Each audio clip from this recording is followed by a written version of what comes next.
भारत के राष्ट्रपति हर एक्सीलेंसी द्रौपदी मुर्मू जी, नमस्कार। मेरा नाम अशोक अरोड़ा है। मैं पिछले 50 साल से कानून पढ़ भी रहा हूँ और पढ़ा भी रहा हूँ। इंट्रोडक्शन के लिए सिर्फ इतना काफ़ी है कि जो प्रेजेंट चीफ जस्टिस इंडिया है वो भी मेरे जूनियर हैं कॉलेज में, और इसका मतलब बाकी सारे जज तो हो ही गए।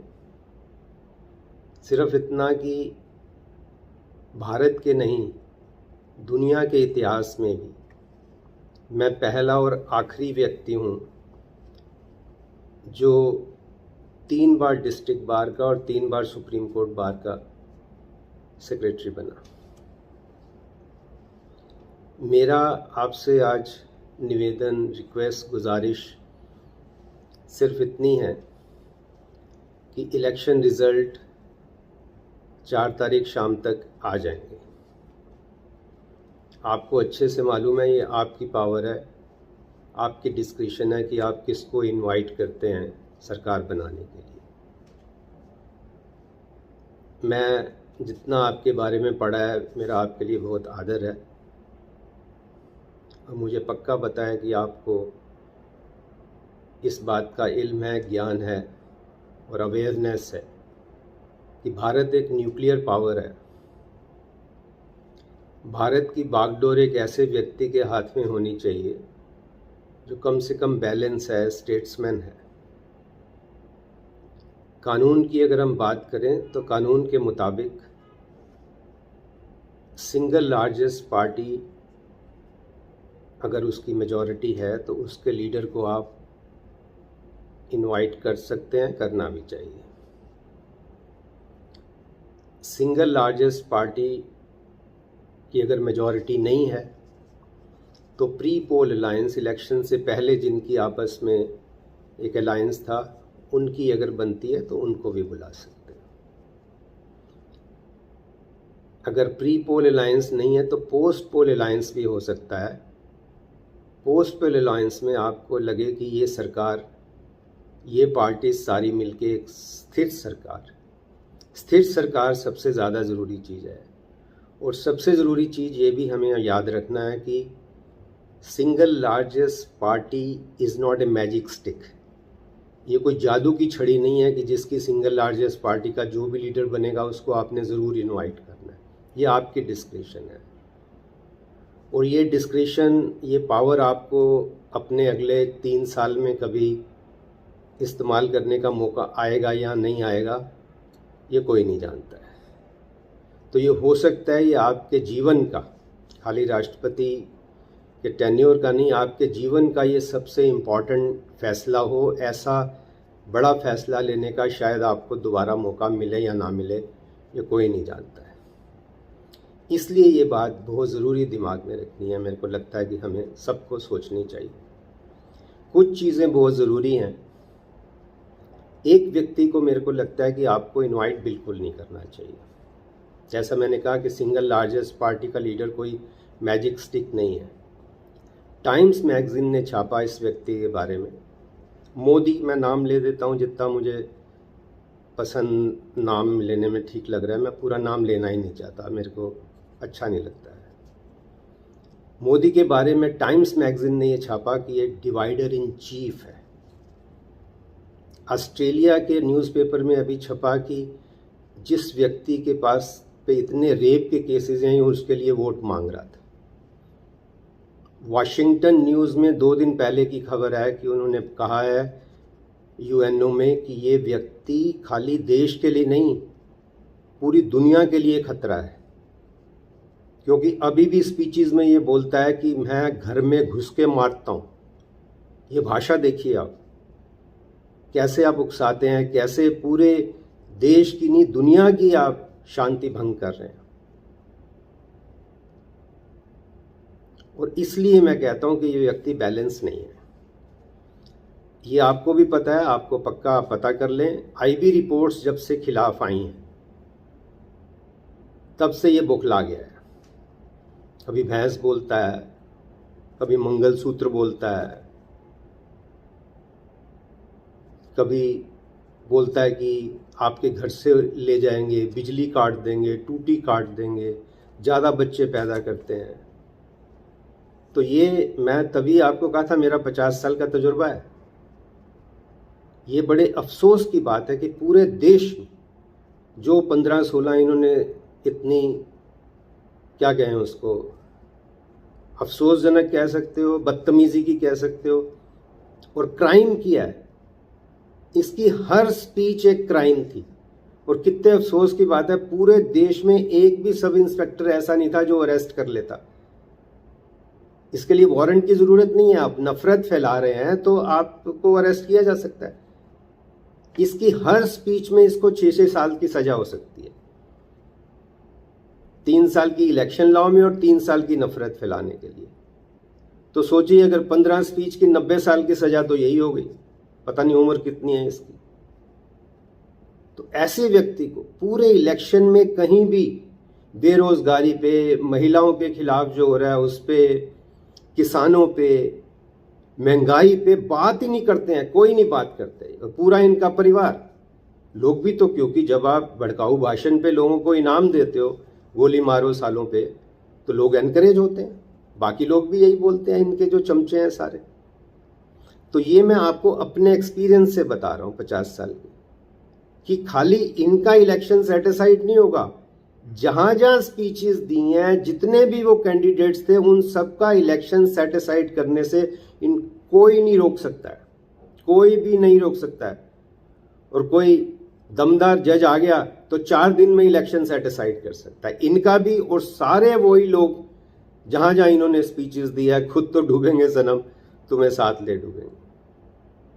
तो ये चीज राष्ट्रपति जी, मैं आपको बहुत हाथ जोड़ के निवेदन कर रहा हूं कि कृपया इसको आप कंसीडर करें कि क्या इसके हाथ में ये देनी चाहिए बागडोर, ऐसे व्यक्ति के हाथ में जो बिल्कुल पगला गया है। कहना भी कोई, मेरे को लगता नहीं है कि दिमाग बैलेंस नहीं है, ये तो पक्की बात है। और ये भी आप ध्यान रखें, जुडिशरी सारी डरी हुई है। 90% जजेस आर अफ्रेड। क्या हाल देश का कर दिया आपने। जब कुछ ना बन सके तो तमाशा बना दिया। पुलिस डरी हुई है, अभी तक पुलिस ने क्यों नहीं अरेस्ट किया।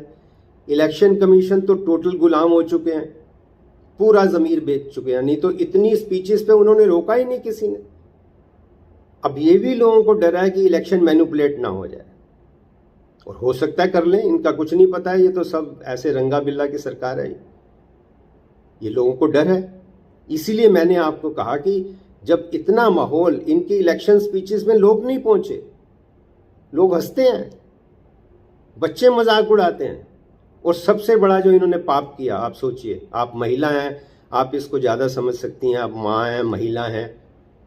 अपनी माँ का अपमान जो आदमी कर सकता है, आप सोचिए, जब तक माँ जिंदा थी माँ के साथ फोटो खिंचाते रहे, अब माँ चली गई तो कहते हैं मैं उस माँ से पैदा ही नहीं हुआ हूँ।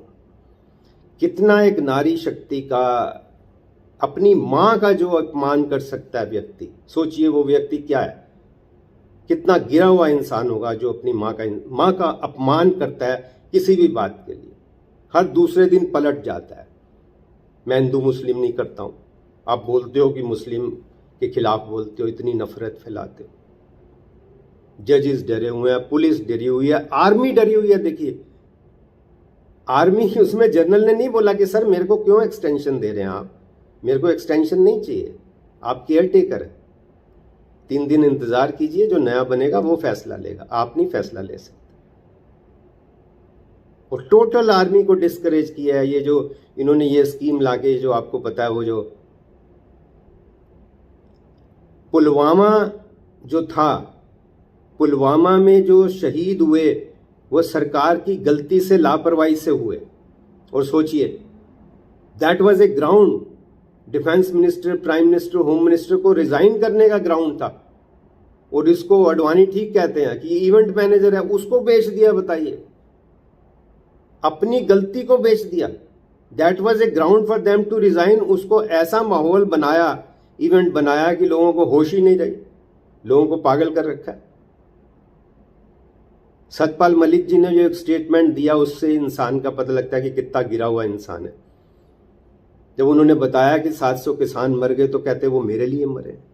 सोचिए कितना, इनका तो पूरा एक इतिहास लिखा जाएगा। इनका तो जन्म ही उस पे हुआ। आपको पता है जो दंगे करा के तो इनकी राजनीति शुरू हुई। 3000 लोग मरवा के आपने अपनी राजनीति शुरू की है। तो मेरा राष्ट्रपति जी आपसे विनम्र निवेदन है, इस चीज को मद्देनजर रखते हुए आप इनको, मोदी को तो बिल्कुल इनवाइट नहीं करें। बाकी मैंने आपको 3 प्रिंसिपल जो मेरे को समझ आए मैंने बताए। Single largest party, single largest की majority in India, pre poll alliance, pre poll alliance नहीं है तो पोस्ट पोल अलायंस। लेकिन ऐसा नहीं कहें कि ये आपकी 200 सीटें आई है आप सरकार बना के मौका दे देंगे 30 दिन का, ना, वो कम से कम माफ करना, बिल्कुल मत करना। उससे तो ये खरीद फरोख्त शुरू हो जाती है, बिल्कुल शुरू हो जाती है। तो आप पहले से ही देखें कि ये ऐसा धंधा तो नहीं कर लेंगे। देखिए कितनी सरकारें गिराई इन्होंने, कितनी सरकारें गिराई। इनका तो पाप का इतना मटका भर चुका है, मेरे को लगता है भर चुका है। और मैं, आप मेरी छोटी बहन भी हैं, मैं थोड़ी ये आज्ञा ले लेता हूं, आपसे हाथ जोड़ के आज्ञा ले लेता हूं कि राष्ट्रपति तो हैं ही, मेरे से 2 साल छोटी है, मैंने देखा है। तो आपको वो कहते हैं ना कि उनको पता भी चले, वो खफा भी ना हो, इतनी एहतियात से कोई दिल की बात कैसे करे। या फिर मैं आपके लिए ये पढ़ देता हूँ अपनी बहन के लिए कि किस शौक़, किस तमन्ना, किस दर्जा सादगी से हम आपकी शिकायत करते हैं आप ही से। आपका भी इन्होंने कोई मान नहीं रखा है माफ़ करना। आपके पास ग्राउंड था रिज़ाइन करने का जब पार्लियामेंट का इनाग्रेशन प्राइम मिनिस्टर ने कर दिया। हेड ऑफ द स्टेट आप है, आपको करना चाहिए था। कितना आपका अपमान किया। मंदिर का उद्घाटन आपको करना चाहिए था, इसको नहीं करना चाहिए था। मैं इसको ही कहता हूँ, इनको नहीं कहता। मैं बिल्कुल, मेरे दिल से निकलता ही नहीं है कि इनको, इसको नहीं करना चाहिए था। आपकी वो तस्वीर, मैं तभी, छोटी बहन है माफ करना, हाथ जोड़ के कह रहा हूं, क्योंकि राष्ट्रपति का अपमान है जिसमें अडवाणी और ये बैठे हैं और आप खड़े हुए हैं। सोचिए आप, कितना गिरा हुआ इंसान, और उसको पूरा सर्कुलेट करते हैं। आपके प्रेसिडेंट हाउस पे पूरा कब्जा है इनका। ये मैं आपको एज इन्वेस्टिगेटिव जर्नलिस्ट कह लीजिए, लॉयर कह लीजिए, क्रिमिनल लॉयर इन्वेस्टिगेशन कह लीजिए, पूरा कब्जा है इसका। तो क्या मैसेज दे रहे हैं? आपका इतना अपमान हो रहा है, आप पूछते ही नहीं है।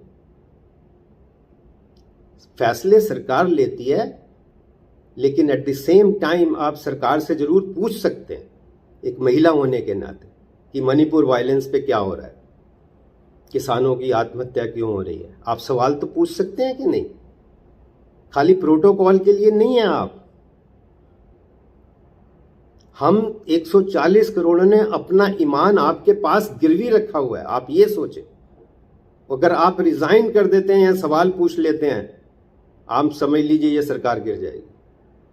आप में इतनी ताकत है, आप पार्लियामेंट के टाइम पे रिजाइन कर जाते, सरकार ये गिर जाती, 100% गिर जाती। देश में इतना माहौल बन जाता कि आप अपनी, जो बंदा अपनी माँ को बेच रहा है, हर पोजीशन को बेच रहा है, वोट मांगते हैं इस बात पे कि हमने महिला को बना दिया, आदिवासी को बना दिया।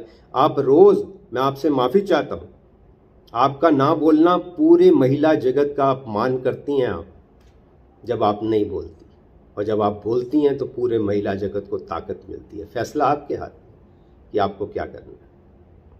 और मैं ये नहीं कह रहा मेरी बात मानो, मैंने एक लिस्ट बनाई है, कितने लोग जो ईमानदार लोग हैं, ऐसे जज हैं। आप सरकारी वकील से बात मत कर लेना। सरकारी वकील तो 90% चोर है, ईमान बेच चुके हैं, जैसे वो आपका तुषार मेहता, मनिंदर सिंह, आप देखिए इनकी बहस। सरकारी वकील से नहीं, सरकारी जज से नहीं। मैं आपको जज बताता हूँ जिनका एक इमेज है, justice Venkatachaliah, justice Santosh Hegde, justice Arjan Sikri, justice Madan Lokur, justice Kurian Joseph, justice Rohinton Nariman, justice Kureshi, justice Muralidhar, justice AP Shah, Rajeev Dhavan senior advocate. ये मैंने 10 नाम लिखे हैं आपके लिए। आप इनसे बात करें। मैं नहीं कह रहा मेरी बात माने, मैं हाथ जोड़ के सिर्फ इतना निवेदन कर रहा हूं कि 140 करोड़ जनता के साथ आप प्लीज़ बेइंसाफ़ी मत करें। आपको ईश्वर माफ़ नहीं करेगा, आपकी खुद आत्मा भी माफ़ नहीं करेगी आप ठीक अगर डिसीज़न नहीं लेंगे। और पूरी दुनिया में जो आदमी अशांति फैला रहा है, क्या देश को कहाँ ले गए आप, उसको तो बिल्कुल इनवाइट मत करना। आपका बहुत बहुत धन्यवाद। मैं कोशिश करता हूँ कि आप तक पहुँचे, ईमेल करता हूँ आपके सेक्रेटरी को, और मैसेज यूट्यूब पे डालते हैं तो पहुँच ही जाता है। जो 2000 लोगों को पहुँचे तो मेरे को लगता है अपने आप ही पहुँच जाता है, और अगर इतना इन्वेस्टिगेशन आपका नहीं है तो बहुत अफसोस की बात है। बहुत बहुत धन्यवाद फिर से, मेरा फिर से हाथ जोड़ के आपको प्रणाम। आपके लिए पूरे समाज का बहुत आदर है, आपसे इतना ही निवेदन है उस आदर को बनाए रखें। ऐसा ना हो कि लोग ये कहें कि वो सदियों ने सज़ा पाई, वो वाली हाल मत हो। मेरा ईमेल ashok.arora2310@gmail.com, इस पे मेरे को कॉन्टैक्ट किया जा सकता है। Thank you. जय हिंद।